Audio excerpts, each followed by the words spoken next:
Ladies and gentlemen, boys and girls, friends and neighbors, Scott Hammond with 100% Humboldt podcast with actually my very new and old best friend, Roger Macdonald. Hi, Raj. Hey, Scott. How are you? I am very, very well. It's just the rain is back. It's back. It's back with a vengeance. We had a little cold snap, too, last week. That was really cold, man. A couple nights ago in McKinleyville, chilly. We're in the 20s. Oh, man. My daughter's in the 6s up in Boise, Idaho. Yeah, I know. I always say it's a little taste for us of what it's like in the rest of the country when it gets cold. Oh, but we get like a little flavor, and then it warms up, by the 50s by like 11 o'clock in the morning. And then we had the magic January. It was magical. We had like 3 weeks of bliss. It was horrible. It snowed. People don't come to Humboldt. It's terrible. Terrible weather. Except for the winter. Yeah, my brother-in-law was up, my sister, and it was one of those just absolutely beautiful days. It was like when the realtors were just out. 60 degrees. Right, and talk about the fog machine. It's like, they turned the fog machine off today. Yeah. Now it's raining. So Roger, tell us about who you are, what's your duties, what's your title, what are you I'm all about? Yeah, I guess I'm all about a lot of stuff. My job, I'm the superintendent of the Northern Humboldt Union High School District, and that is McKinleyville High School, Arcata High School, Mad River, Pacific Coast, and Six Rivers Charter High Schools. So Mad River and Pacific Coast, are those charter schools? Mad River is the alternative ed site at the McKinleyville campus, and Pacific Coast is the alternative site at the Arcata High School campus. Gotcha. Yeah. Gotcha. And we have really good staff that take care of kids that are maybe slipping through the cracks a little bit, or the comprehensive sites really not working for them. Yep. So got it. It's good. I imagine that's common now. Yeah. I mean, I think it's always, when I was growing up, they'd have like a site like you had to like hoof it to. Right. And having them on both sites is it's a little bit extra for us, but it also makes it convenient for kids and families too. Because Zoe Barnum was sort of that, right? When it was down the street over here in Eureka. Yeah, I think it still is. And I'm sure that. Is it still there? Yeah. And I'm sure that I'm sure they have transportation to take care of, getting kids there for sure. Gotcha. So how many kids are you over? How many teachers? You must have a lot of staff between all the schools. Yeah. We have a little over 1,700 students across the district and about, pushing 300 employees. Wow. That's everything. We have our teachers and our custodians. And, so we have really great staff, secretaries, a transportation department, maintenance and operations. We have a big fiscal team that takes care of a lot of other school districts. So you're not over the middle school, just or Correct. are you? Okay. No, we're straight up high school. So we're Arcata High, Mac High. Right, Arcata High and Mac High. So we go from basically freshwater to Oric. Gotcha. And then let me show everybody where that is on our map. Yeah, let's go to the map. Let's go take a look at that. Everybody over here with me to the map. Arcata's up there. McKinleyville's on top of it. Yep. Yeah, right over there. You can see it on the map. They're right there. Yeah, north of Eureka, which is in California. Mm-hmm. All right. Well, that's excellent. Haven't used my prop for a little while. That was fun. That was pretty good. Yeah. Yeah. The Metzger prop. Mm-hmm. And previous to that, I was principal at McKinleyville High School for 5 years. That's right. And then you moved into the district, so you're over the whole shebang. Correct. Got it. So what are your roles there? What do you do? Oof. I know it's a lot of other duties is assigned. I'm responsible to ensure that our mission and vision and that our board adopted policies are enforced. It's probably the simplest way to say it. But basically, my job is to ensure that our kids are safe, our staff are safe, that we're doing the very best that we can to provide an education, to provide our students the opportunities to be really successful in career, college, whatever it is they want to do when they're out of high school. Mm-hmm.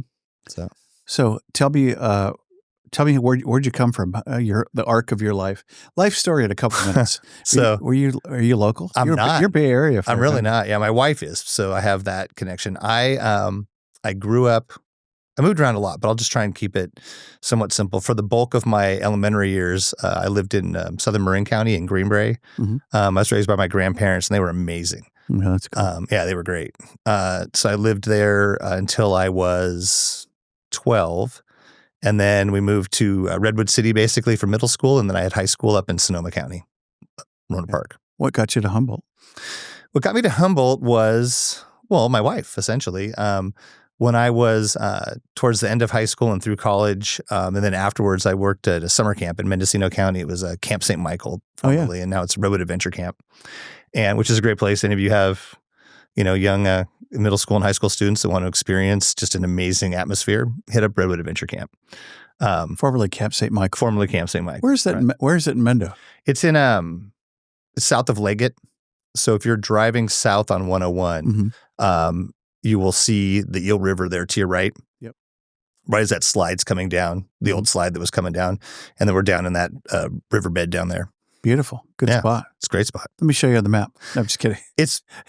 There was McKinleyville, Arcata, Eureka, and then there's Mendocino County. It's down there where the map is curled on the floor. So right. So I started out there as a counselor, and then I ended up being maintenance director and then summer administrator. So the first half of the summer was all girls or all guys. Second half was all girls. And then Dina and I both took on leadership roles and ended up spending the summer together. And we were really good friends for a while, and then realized we had a ton in common. And she asked to marry me, I think twice during our time there. And then I finally said yes. Took me a little while. Yeah. She was more confident and more mature than I. Did she actually get on her knees and offer that? No. Propose? No, she didn't. No, she did it cooler. She set up a nice dinner on a session break. And so she proposed to you. That's cool. She did. I probably shouldn't be saying that on a podcast. She probably appreciated it. But yeah, no, I think it's romantic. And she was right. It's cool. Yeah, she was. I mean, right. It's a different world, and I love it. Yeah.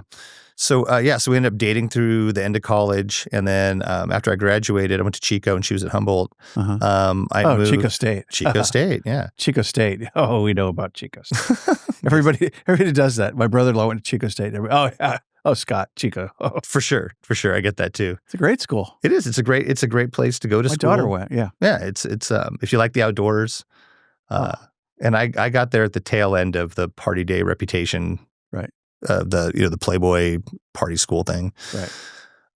But Dean and I moved up here after college, and I worked for a couple of years in construction. Dina was getting her teaching credential, and then we got married, and Dina got a job that started 4 days after we got married down in the East Bay. Wow. So then we spent the next 20 or so years of our lives down there. Dina taught. I was in construction for another couple of years. Whereabouts? Antioch. Wow. And then that Brentwood, Oakley, Antioch area. Mm-hmm. And then I got my teaching credential, and then I got a job teaching at the high school in Antioch, and she was at the middle school in Oakley. And for about 6 years, I was her principal. And we had kids, and in my family, we had a bunch of, some of my elders had died, and were realizing, your parents aren't getting any younger, and her brother's up here, and we're always driving back and forth. And so I applied for a job up in at Arcata High School. Actually, and I was hired as assistant principal at Arcata, and then eventually was over at McKinleyville High School as principal. And it was just, it was a good move for us. People were like, "Why do you want to, be an assistant principal when you were a principal?" And well, we just want to be in Humboldt County. And plus, so Arcata's not a bad gig. Arcata's nice. Who was your boss there? I was hired by Dave Navarre. He's a good guy. Dave is a good guy. Is he retired now? He is. Navarre. Yeah. There's Dave sightings. Dave's very good people. He's a good guy. Mm-hmm. I've heard. Yeah, no, we used to go to church across the street, and y'all would borrow our building. Oh yeah, while they were doing the new construction on the new auditorium. Yep, and it was great relationship. Yeah, and then you use our parking lot on the weekends. And then I think Dave invited us over for an Easter service to do it at the building there, which is was state of the art. It's brand new at the time. It was, yeah, beautiful. Well, it's still nice, but yeah, I remember that. Yeah, speaking of Pastor Bethany and Jason, they met at camp down in the Bay Area. Oh, really? Our pastors at Catalyst Church in Arcata. Oh, good.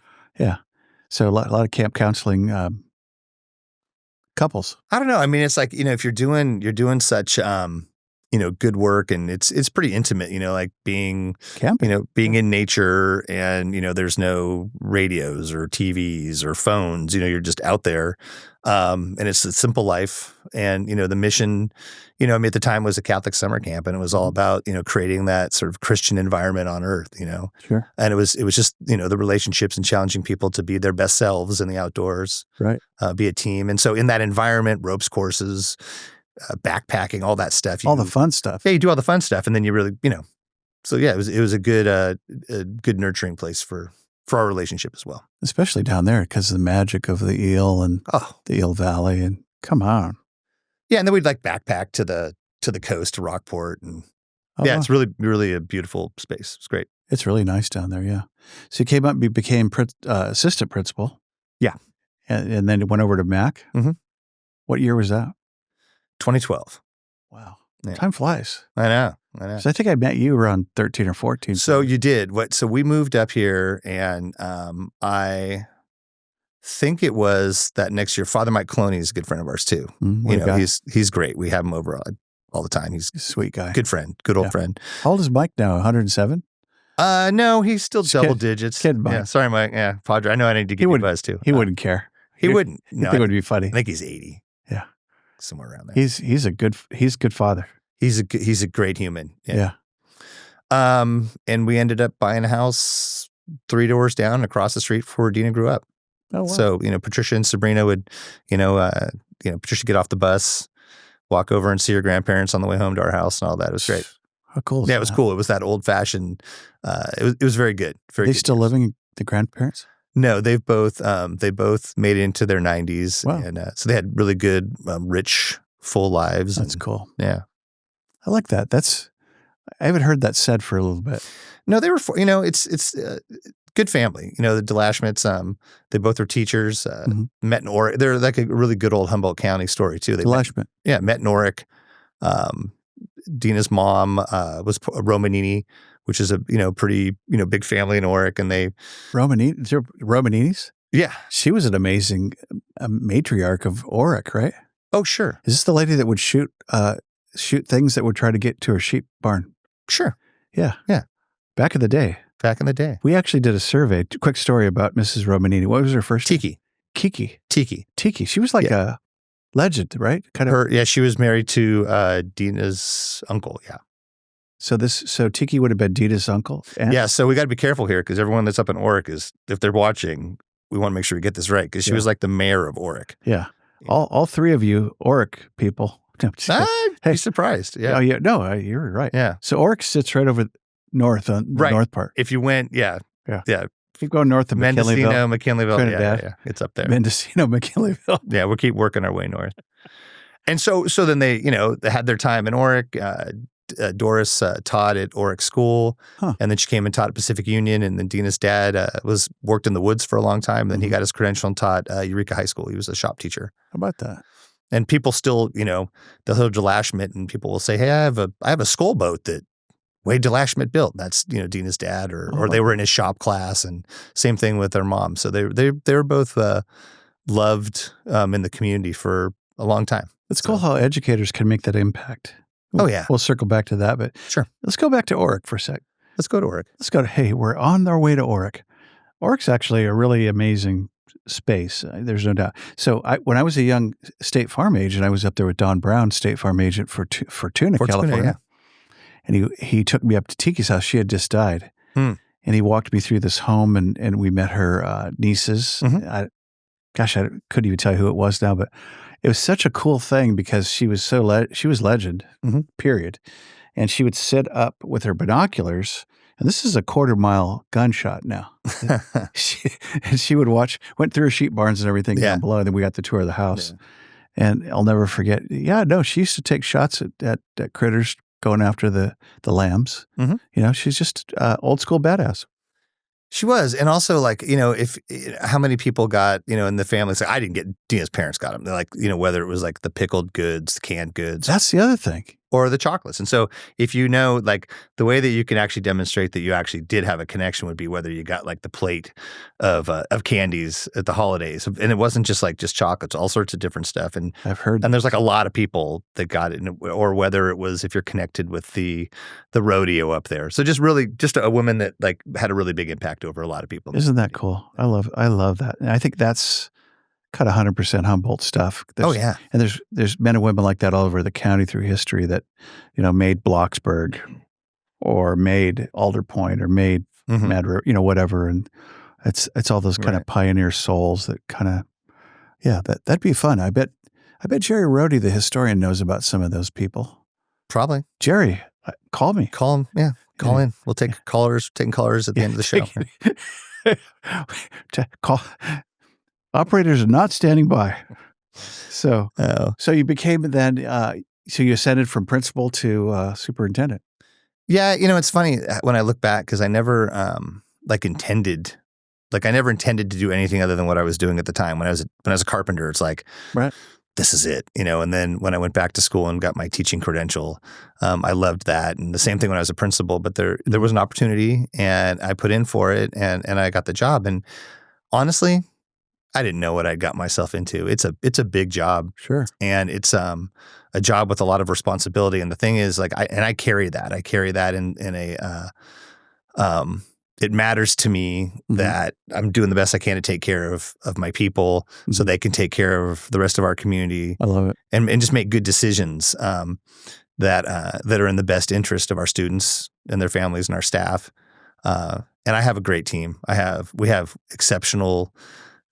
Our faculty and staff are awesome. Yeah. We have when I'm driving down the street and I look up and I wave to the bus drivers, like we all sort of know each other mostly. Sure. And it's because we get new staff sometimes I haven't gotten to know real well, but I'm proud. When I'm driving north on 101 and I see that Northern Humboldt bus coming south, there's one of my pulling off my guys right there. I love that. Yeah. It just gets you. That's cool. Take pride in that. Yeah, I do. And like I said, just making the best decisions that we can, and Panther and Tiger Pride, and Pirates and the rest of it. Wolves. And let's talk about the Tigers. Yeah, Arcata High Tiger football team, state champions. I know, ladies and gentlemen, boys and girls. So let's start all over. Right. That's actually a pretty big darn It's deal. a big deal. And so I'll go backwards on that. What's funny about that is I'm in this. I was at a superintendent symposium, and we had a dinner of just the union high school superintendents. Mm-hmm. And of the 1,000 school districts or so in California, how many do you think are just high schools? Oh, you won't a guess. third? It's like 74. Oh, really? So it's not even a tenth. Yeah. So like I know most of them. So we're in this room and I was talking to the superintendent of the school district where the other team was. And I wasn't like grandstanding or anything. I said, hey, isn't that sort of cool that our teams? And he's like, so what, Raj? Is this like your first high school football championship? And I'm like, okay, that's good. Jerk.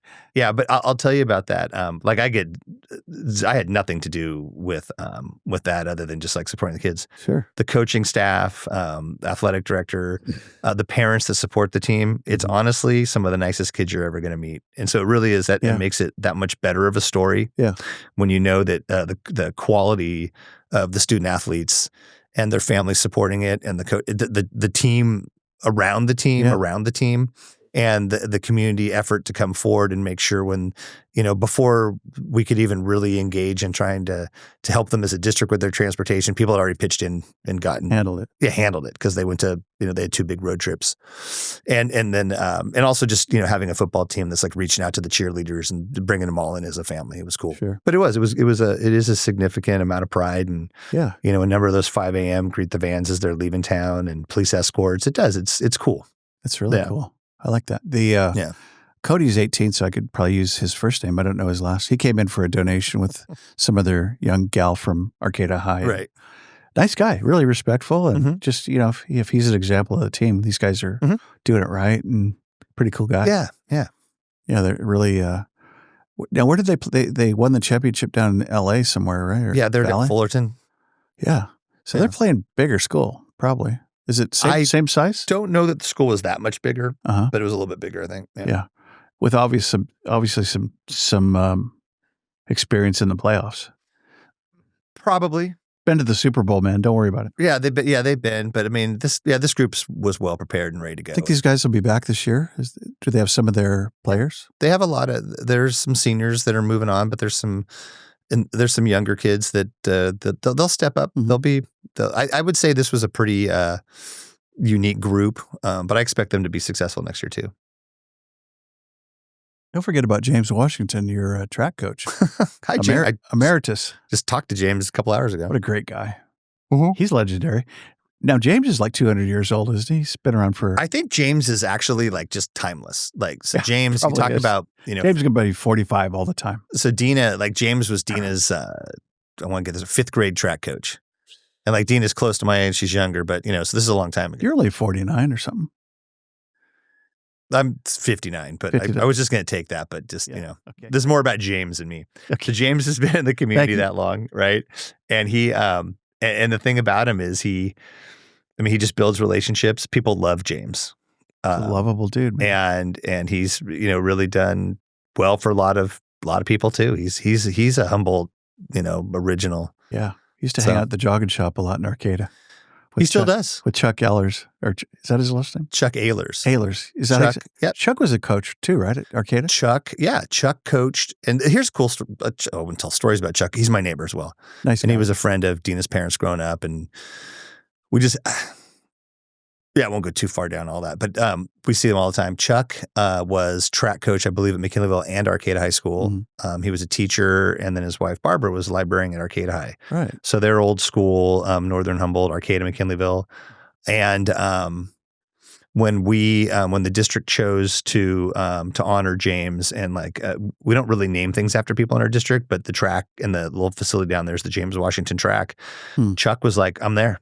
He's right on, because I went to talk to him. He's like, absolutely. And it was like really a gracious and respectful guy, and he's and the jogging shop, still, Mike's doing a great job. And the jogging shop is like a shout out hangout. Absolutely. Shout out jogging shop. I only buy my shoes there. Mike Williams. 10% discount. Ask Mike about the 10% discount, folks. Oh, you'll get it anyway. That's the problem. Mike doesn't charge enough. He'll give it to you anyway. You won't even have to ask. That's true. And so, and Dina used to work there too. Oh, really? Back in high school there, and they also had there was a shop in Eureka, and that's right. He had a second shop in Old Town with the surfboards and everything. Yeah, because Chuck had that surf background. Yeah, Chuck's got. Now he's a golfer. I do know he's a golfer. I know he just got another hole. This is great. I hope Chuck watches this. He just got another hole in one, I think, recently, and he had one 30 years ago out at Beaupre. So nice. Chuck's quite the competitor. He's still golfing, so that's good. Chuck, man. Nice guy. So I was a sales guy for the Tri-City Weekly, this thing called a newspaper, and Arcata was my beat. And Chuck. When's the last time? I don't know the Tri-City Weekly. Tri-City. Should I? Well, they just retired the masthead. The Time Standard owned it for whatever reasons. So the shopper paper, like the Penny Saver in the Bay Area, anything like that, was legendary here for 35, 40 years. And I helped build that. See how I took credit, like just very slightly there. Hey, I helped build the empire. I built the Time Standard. I built that. Since 1895, I built the Time Standard. Glad we still have the Time Standard. Yeah. Yeah. We won't go down that road either. So so Chuck was on my beat. So I would come in and sit at the jogging shop and just chew the fat with Chuck, who's delightful, old surfer guy, and kind of I was going to say opinionated. That's not the right word. It is. Okay. I was trying to be diplomatic, Chuck. I gave it a shot. It's okay. Anyway, so so surrounded with a cadre of wonderful team members up there. Yeah. Yeah, that's cool. I like that's cool. Yeah. And you were part of my special needs son Gabe's experience at Mac High. Oh, sure. Gabe was great. And his teachers. He's still there, Mr. What's his name? David. Yeah. David's still there. Do we need to say his last name? Doesn't matter. Well, just shout out to David. What a great guy. Oh my God. No, kind, patient, loving, absolutely. Just tremendous. Yeah. Yeah.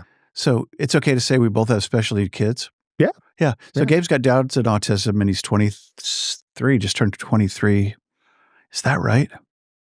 Is Gabe 23? I think he's turned 26. I was going to say Gabe's older than Yeah, on inauguration day of all days. Really? He doesn't really care who president is either. He could care less. No, I don't think he could. He's not even worried about the mortgage dinner? No, I don't think he probably is. Patricia cares, though. She's really into it. Okay. Yeah, Patricia also has Down syndrome, and she went through our schools too. She went through Arcata High, and she's doing great. Nice. She very much is concerned about politics, and I just have to just like we should go there for a minute. We can. Jody suggested ask you about how a new policy is going to affect everything, but we'll wait on that. So Gabe had a stellar experience at Mac High as a special needs guy till he's 22, which is the point where you guys it's the policy where people move on. Yeah, well, no, that's right. When once you get to be 22, you and this is one of the things that and like having a daughter with Down syndrome and in our journey with her, and Dina and I, one of our sort of theories is that we live in a typical world, and so we do as much as we can with her, and I try and do that with our high schools too. When I'm engaged with our special education programs, is that we're pairing students and young adults to enter a world where they don't have quite the same amount of support, right? Right. And so, yeah, when you get to that age, you move out. But one thing that I do tell all of my parents when I'm in the life skills campuses, because a lot of the parents know, hey, he has a child with Down syndrome too, and then so we'll have conversations. Is that life doesn't end after high school. There are so many supports out there and opportunities for our young adults with developmental delays. It's really my eyes have been opened. What Humboldt's famous? Humboldt's famous. Regional Center look number one. Mary Keene's doing over in McKinleyville, and We Are Up, and all of that work to Mary try. Keene, shout out. Oh, massive! Have you had Mary on the show? Yeah, she's like my first guest. Of course she was. She's my first guest. I think she was actually. Just another. She's delightful, and taking the success that she had in understanding how things work to create, a community that not only will help our students with, disabilities, but also just the rest of the community too, to sort of celebrate and integrate. It's good. So the We Are Up Ranch is it 80 acres? They're going to use 8 of them, whatever they're going to use. So they got a big giant facility, and it's all tracking, dude. They got money. They're ready to rock and roll pretty soon, I think. Yeah. And it's a progressive model based on something back east. Yeah. Where, I mean, college students could tell that story all day long. Oh, yeah. It's a great story. Yeah. Get her back on. Yeah. I think I will. I'll watch. I'll go back and watch that. You watch that? Okay. I will. No, Mary's inspirational. She's great. I'll just shoot you the first one and you can start there. Okay. Got it. I can text you because I know you're on my phone. Yeah. So let's talk about what you like. What are your issues with Humboldt? What problem do you have with Humboldt? I never really asked it that way. Hey, do you have a problem with Humboldt? What are your challenges that you see for us? Challenges. I mostly see opportunities, and I see. You're an optimist like me. Yeah, I think we are such a diverse county, and as far as mindset and for being so big with so few people, there's a lot going on up here, and I think that makes us stronger, though. As far as I would say, the economy, making sure that we have jobs for our youngsters as they mature into adults, and have be a place where people would like to stay. Yeah. And make sure that we have jobs for them. And so that's as far as, the intersection with work, trying to make sure that our students aren't just ready for college, but also ready for career. So you've seen a decade or more of guys and gals that have had to go, right? That left the county? Yeah. And I see people coming to the county and hoping it'll be something, and it's not. And I see, people that have left for other jobs. But I'll tell you, I see a lot of folks that have stayed. I mean, our schools are full of graduates. We had a couple, one of my former students just came into our Indian Ed program at McKean Middle High School. And it's just this young woman with kids, and she's just vibrant and just taking names, bringing her, talents back to the high school. So we have also had a number of our young adults that leave, get degrees, and come back to make a difference. The return. So I probably, it's easier for me to talk about the things that I like as far as the potential for really seeing our county grow. Yeah. But as far as our challenges, I'd say it's healthcare, attracting and keeping high quality healthcare professionals. Yeah. That's a challenge. I have friends that are in that industry. I'm on the board of Destination Humboldt, where we pay doctors loans who agree to stick around 5 years. That's great. What a great idea. It's a great idea. Imagine that. It's got great track record. They're doing great. Yeah. Good. Shout out Destination Humboldt. Thank you. I'll have to get you on the show. Yeah, I should come on. I should come on the show. You should come on your show. Wait, how do I do that? Yeah. I think, we can be, I know there's going to be improvements to technology and broadband and all that. So some of those things and I know we need to fix some of the highway stuff. We need to fix, the road to Crescent City, and it doesn't take much for us to be completely isolated. Yeah. There's only a few ways in and out of here. Oh, we were shut down 2 weeks ago, I think, with there was some big storm. I remember my friend, it was last week, Ron came up. They couldn't go, Leggett was shut down in 101, and then they decided to go 36, and guess what shut down? Before they got there. So they had to go over the Neyland Road. Oof. Bridgeville, Neyland, that's over there. That's that way. Yeah, it's terrible. I've never done that. In a storm, in the dirt, in the fog, an hour trip that takes 2+. Yeah. Yeah, no fun. Oof. Yeah. Oof. Yeah, terrible. I like our county, though. The more I get to, when I say our county, I've only lived here since 2012. But, We have we're fortunate to have a little cabin that Dina's parents built, Oh, wow. in just over the border in Trinity County. So we sort of Oh, get to know that beautiful. part of the county as well, and Mhm. family up in Crescent City and down in obviously in Sonoma County and whatnot. So we drive around quite a bit, but it's there's a lot of things that are good, Mhm. So it's a good place to live. Yeah. Not too shabby. I can get I can be from my house, I can be in the redwoods in like 4 minutes. Right. You know what I mean? It's like You're things here like in that. Eureka, right? I'm in Arcata. So you could go to Arcata Forest. So I can go, yeah, I can ride my bike over here. Oh, that's true. And even faster with the new trail coming in any minute. That's going to be cool. Yeah. Yeah. Hey, they said the first of the year, and guess what time it is? It's almost spring. Sure. That's actually, that actually happened, and that it's come as quickly as it has is pretty That's good. cool. Yeah. Should I show everybody where it is on the trail, on the map? I think if people remember that we talked about Eureka and Arcata, they'll get it. Yeah, they connect. Yeah, they connect. So we could go from the power plant south of Eureka, right, on a bike trail or a walking trail, all the way to literally Little River Beach, north of Clam Beach, right, abutting Moonstone Beach, which is a long freaking trek. long trek. It'll be fun. Let's do it. I got an e-bike. I could just cruise it. Do you really? Yeah, they're great. Tell me about your e-bike. Well, I was during COVID. We were having a bakery moment. Went down to the bakery with my daughter and grandson, and at Ferndale. And so there's two older farts in Ferndale riding e-bikes. Cruised around in whatever that park is. I should know the name of it. What's the name of the park? Do you know it, Nick? Offhand? It's the one where the big Christmas tree. Anyway, it's on the south side of town. Gotcha. And these guys are cruising. I go, hey, can I have a ride? He goes, sure, get on there, boy. And I got up and I'm whizzing around. I'm going downtown. I'm, popping wheelies. Not really. They're pretty heavy. They are. Yeah. And I'm going like 20 and I'm going, man, this is the bomb. I could really have a good time. I could go a long ways. I could keep up with Joni, my wife, which would be really good.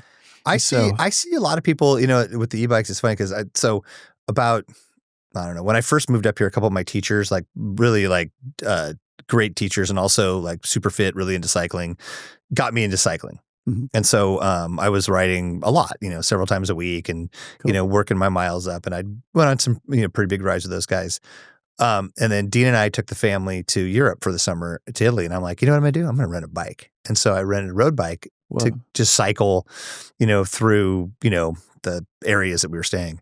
And I'm going up the steep hill, and all of a sudden these two kids in jeans come flying by me on mountain bikes. And I'm like, what is happening here? And they're e-bikes, but I'd never really seen an e-bike. And I was like, what just happened? And it took me a while to figure that out. I'm like, I'm done. I need to just hang this bike up. But they had that battery assist.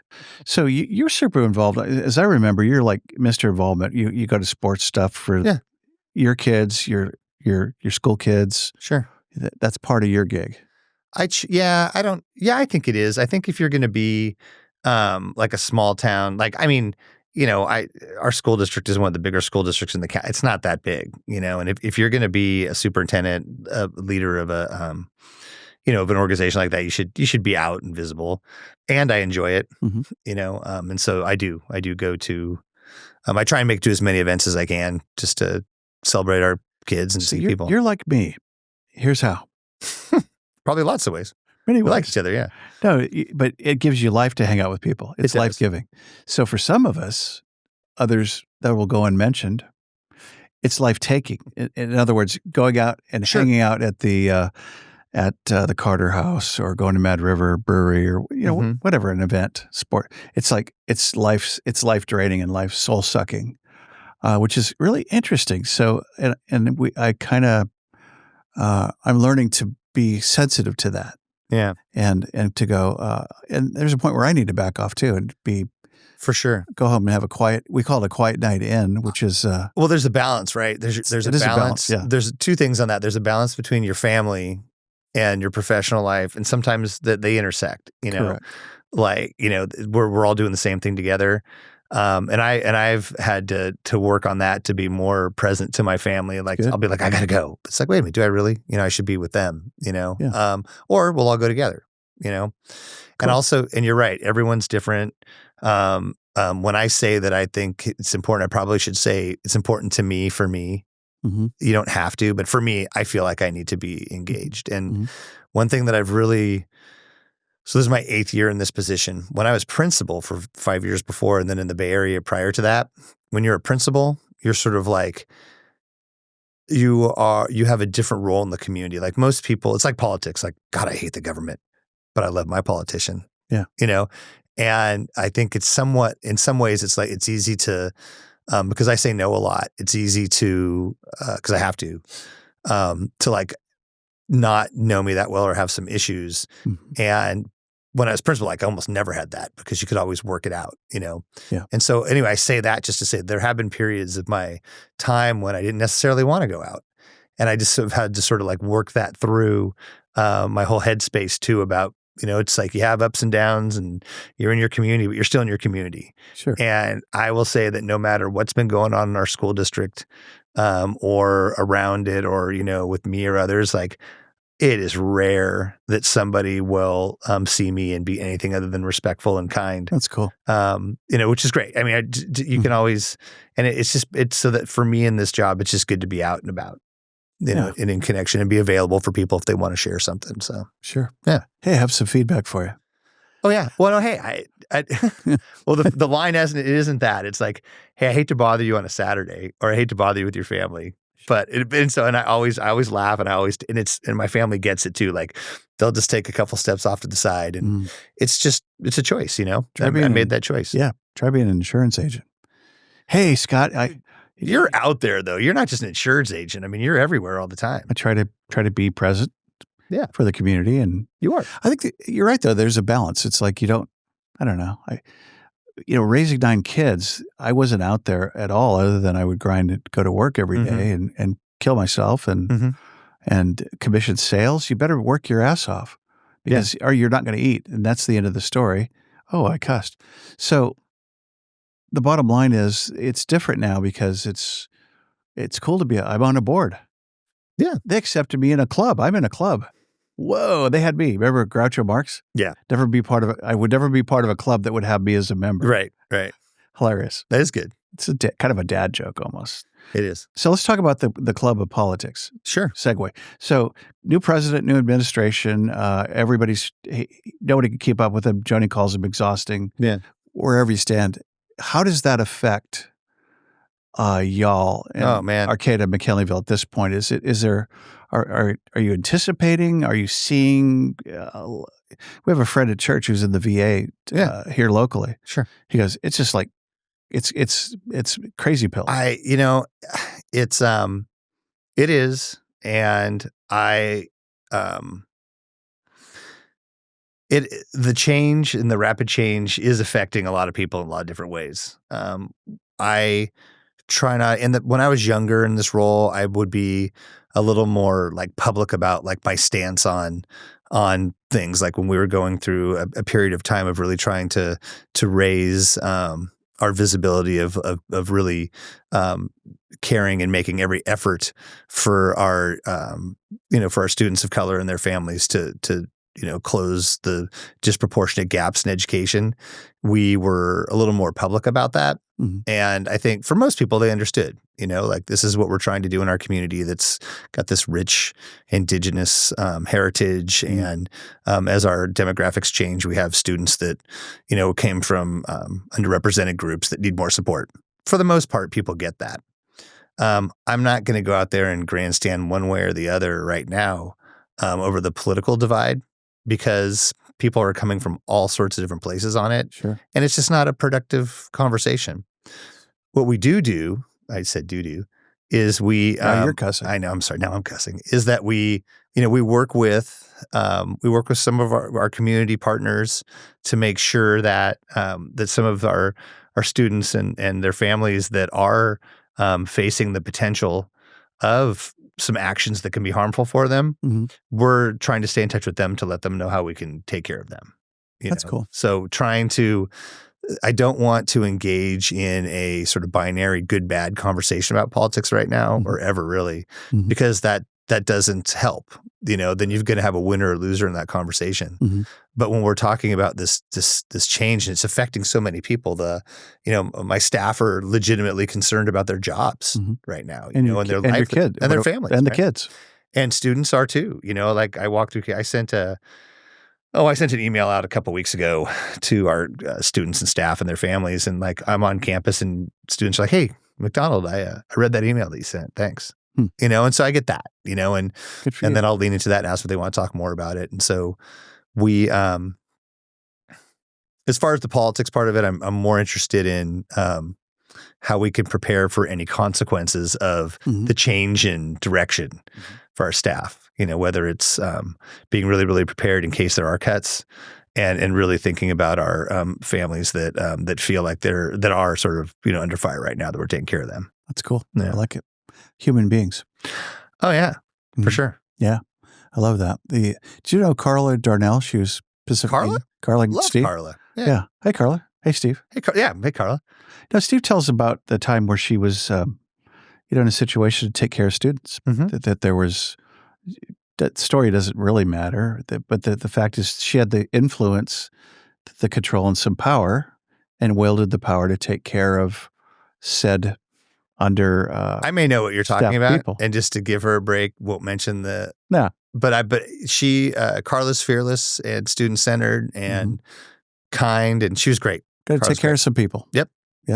Didn't have to grandstand. Didn't have to divvy up and call names. And just kind of got it done. I love that. I think that's a really good. Yeah, she's a good one. Yeah. So hey, first question of the day. Now what do we got? Bing. What 3 things do you do to make a difference? We talked about a lot of them so far, Roger. But in your job, in your life, in your ministry, if you will, in your service, what are the 3 things do you think that you do or practice that make you a difference maker in Humboldt? I think, that's a great question. What do I do? I can tell you what I try and do. I try and make sure, or I do make sure that the decisions that I'm making around the policies that we have and the decisions around, like hiring and professional development, what we're doing, that they're most impactful for our students, and that any changes that we make or any programs where we implement are like as staff-centered as possible to help them be successful.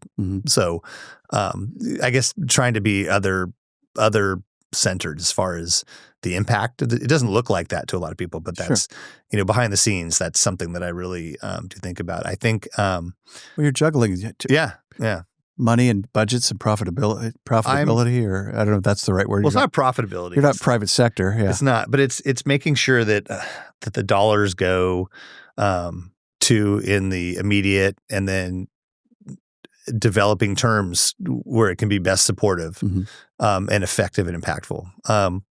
I am honest and I'm humble. I'm not really in this for myself.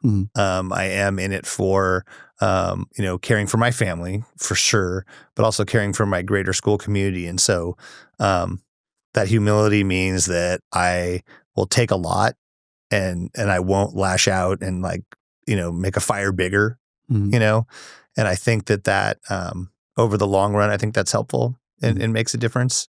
And I'm also I'm helpful, I care about I have a group of superintendents that I keep. I love our Northern Humboldt group of superintendents. It's a really good, who are they? Tight group. That's going to be your superintendents of the Arcata Elementary School District and Pacific Union and Jacoby Creek. So it was guys. Melanie Nietzsche and Luke B. Secker and Renee McBride. And I mean, there's a bunch. Julie Jeanette. There's a ton of them. There's another Melanie at Mac High, right? No, that's Melanie Susavilla. Is she still there? She's money. Yeah, she's a principal? Melanie works in the district office managing our grant programs. Okay, she was VP or something in Mac High. Yeah, she was very impactful with Gabe. Yeah, that's true. Yeah, no, hi, Melanie. She's great. Hi, Melanie. Yeah. Melanie's in Washington, D.C. right now. Of course she is. She is. She's working with the Department of Ed on some of our grants right now, like today. Sweet. Probably not tonight. Bring in that money.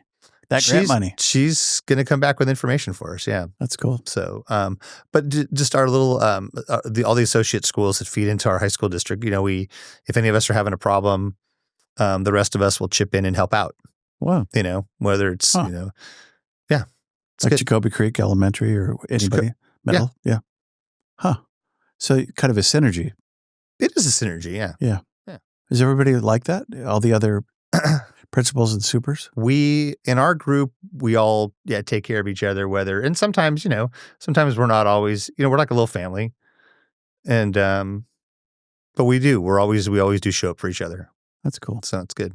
And Michael Davis Hughes, would he be a distant peer or boss? Is Michael like our uncle? He's like Uncle Michael. Uncle Michael. The superintendent of public school. Superintendent. For sure. What's his title? So Michael is, and I feel like I should rattle out the names of all the superintendents in our area. That's fine. Raven and Justin and Deanna and the rest of them. I must have forgotten someone. I know. I'm like, the Academy Awards. I know. I'm like, oh, shoot. I forgot my producer, Nick.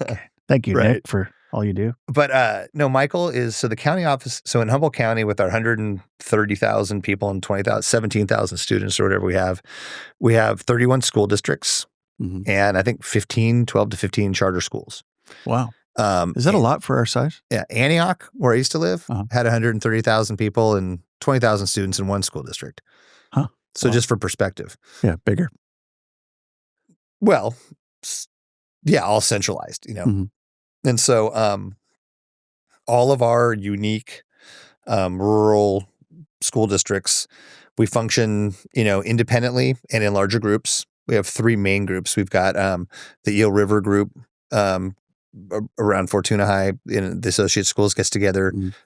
There's Central Humboldt, which is Eureka High, and then the rest of the small school districts around there.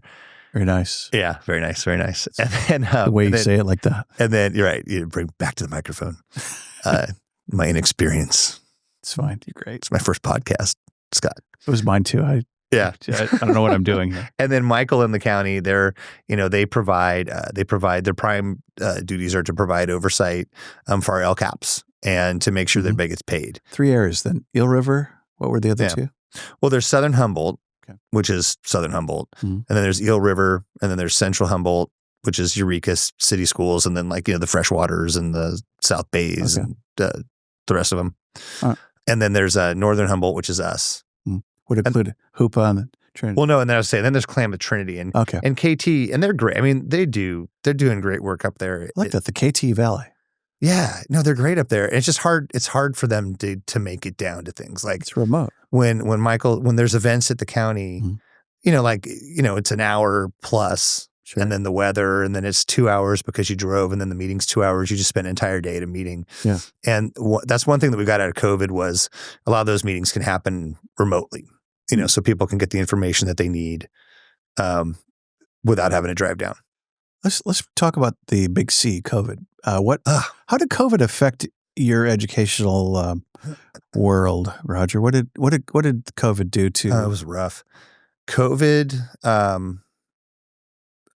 We could probably. This is like a 5-parter, right? I mean, yeah. So the first thing was, I remember in the lead up to it, like that week, it was, I think we announced that we were going to shut our schools down for a couple weeks on a Friday.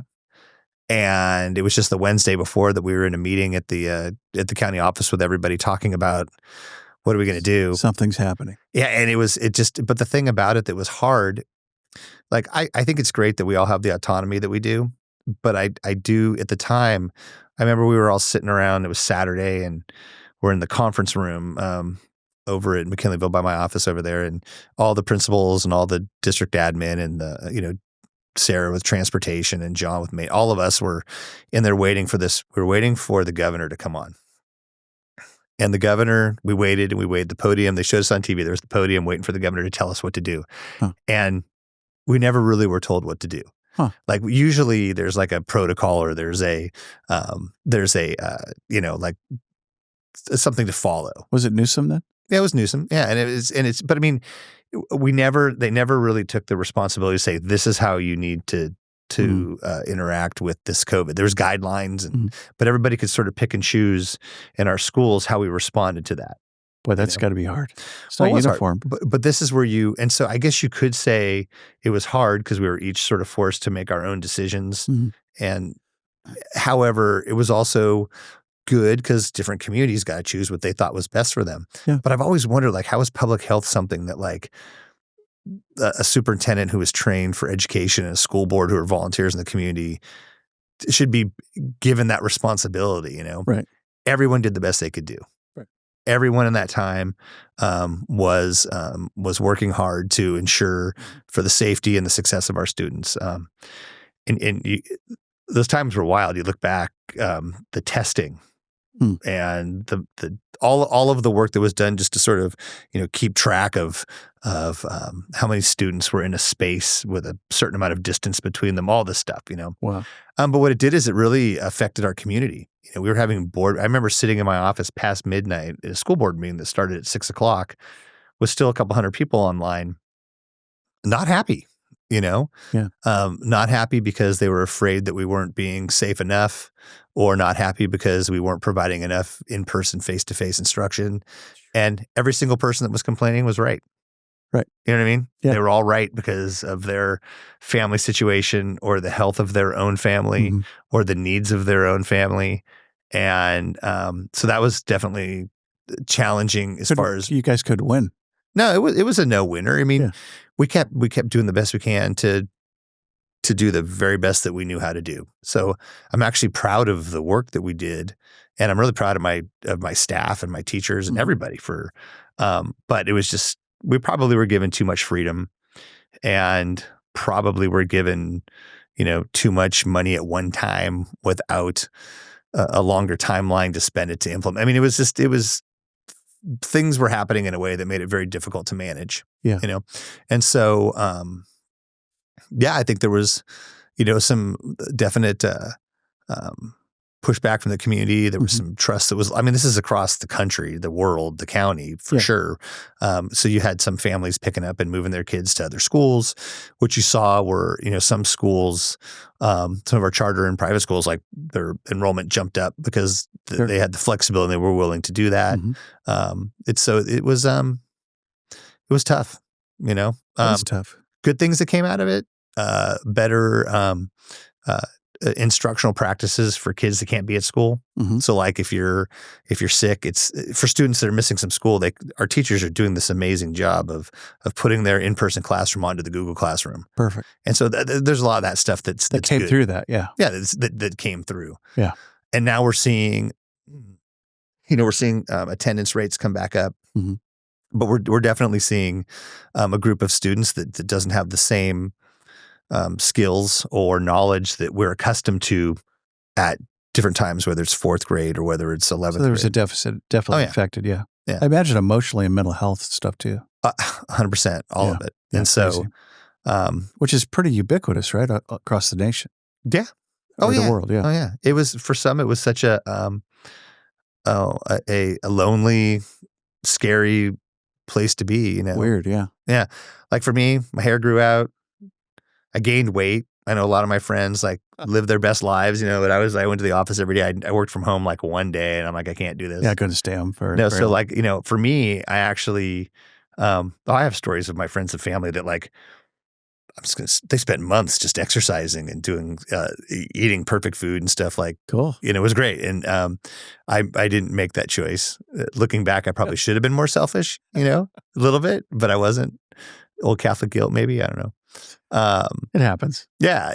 But we're all sort of coming back from that in our own different ways. You mentioned charter schools real quick. I want to park there and then talk about your legacy. Sure. And what you'd like to see. What's your sense of how the charter school models affected California, Humboldt, y'all? Yeah, I think that we have a disproportionately good experience up here. I think that the charter school, I think our charter schools are run by and managed and taught by people that really care about their community.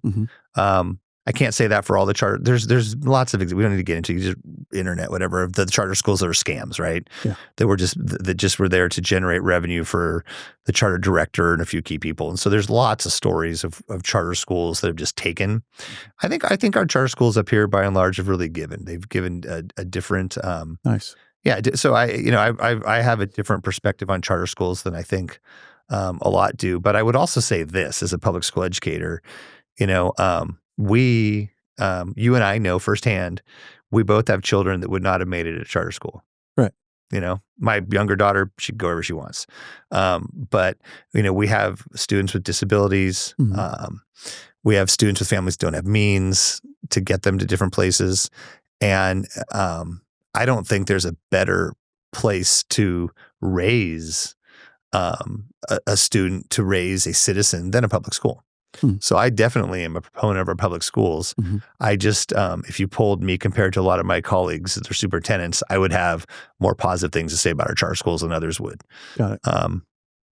I do think, though, too, that a lot of our charter schools are housing students that just weren't going to make it in our schools, which is a challenge to us to innovate and to improve our practices, too. So, yeah. So they fulfill a role. Yeah, I think so. Yeah. And Glen Paul School is amazing. Oh, for sure. Well, Glen Paul, the county office there it is. If you've been over there? Oh, many times. Yeah, Gabe went there. Yeah, it's younger. Yeah, it's they're doing excellent work over there. It's one of very few of its kind, right? I think there's 2 or 3 in the state or something. No, I think most county offices have a school like that. Something like that. Yeah. That's part of their charge. This was like legend, though. It's nice. It's good. The history. Yeah, and it's also in a good spot. It's well taken care of and staffed in a nice. Yeah, it's good. Oh, the rest of your quiz, I almost forgot. Oh, what else we got? Yeah, that was okay. I don't even know if I answered your question. Great. Question number 1, really Sure. quick. Speed dating. Number 1, where do you go to dinner? It's free. $200, $100. So a meal. I cook. I like to cook. So Anywhere you want to go. I'll do it quick. So if I won't talk about my cooking. If I'm going to go to dinner, I want to go to Lairpin. I wish it was closer because I can't walk to Lairpin. No, well, you can if you have enough time. But when we get there, I'll tell you, as a family, when we get there, you slow down and it's consistent. I've been eating there for 35 years, like once or twice a year. It's like I don't go there all the time. But I like that for a meal. Never had a bad meal there. No, gosh, no. It's the same thing all the time, but it's good. You know, well, similar. They vary up fish and different special. Yeah, I'm going to miss Dutchie's. Call out Dutchie's Pizza. A couple of weeks if you want to get a pizza at Dutchie's. Is that in Arcata? Yeah, it's in Arcata, 11th Street. Right. 11th and K. Yep. Used to be Cal Farm Insurance. Was it? Earl Miranda, great guy. What a sweetheart. Another, you keep bringing people back. Earl Miranda, old family friend of, you know him? Yeah, of my, yeah. One of those things where I inherited all these old family friends. That's cool. Earl's great. Yeah. What a sweetheart, man. He was a really neat guy. Yeah. Okay, question 2. Go ahead. Where do you go for coffee? Oh, man. You're a coffee drinker. I'm a coffee drinker, and I got to tell you that my favorite spot, but a job doesn't allow me to be there so much, is Northtown Coffee in Arcata. Nice. Okay. Yeah. Number 3. You get to have a free cocktail and the night off. Where are you going to go? Oh, where am I going to go for a cocktail? And the night off to back that up. I've only done this once. I'm probably going to go to Moonstone. I'm probably going to go to Moonstone Grill cool. and have a drink up there. The view. With the view, yeah. Okay. Yeah. Day off. You and Dina, whatever you want to do. Tomorrow, let's pretend it's sunny tomorrow. It's probably not going to be, but what would you guys do off at our house? What'd you do? Yeah. What would you do with the day off? I think we'd get up, we'd get a fire going. We'd make the coffee that we like to make, go for a hike. I think that a great day off would be, so Dina would say a great day off would be mushrooming somewhere and foraging. It would involve hiking, cooking together, and some form of sporting activity, whether it be playing a little golf or something like that. Last question. What do you want to have said about your celebration of life? Oh my gosh. Or your tombstone, or what are we reading about you? Wow. I would have no idea how to answer that other than I would hope that people would realize that, I don't know, that I cared, that it was an intentional life in the service of others and in my family. Love it. Intentional. Thanks for coming, Roger. Thanks for having me. Appreciate you. Yeah, appreciate you too. Thanks, Scott. I'm going to do my announcements now. So if we want to know more about you or the school district, what website? If you were curious today and want to know anything about our district, you can go to nohum.org. Nohum.org. And you can find the phone number, find the email. And if you either are already in our school district and thought that was interesting and have questions, shoot me an email. Or if you're interested in being part of our school district and you weren't, then shoot me an email. Yeah. Nohum.org. Appreciate it. Well, everybody, Scott Hammonds, 100% Humboldt. Thanks for coming. Thank you, Roger. And we are live on Access Humboldt. We're on YouTube. We're on all the podcast platforms and somewhere else. And we'd love you to like us, share us, maybe write something nice, and come back next week. Thanks again for coming, Roger. That was great. Thank you.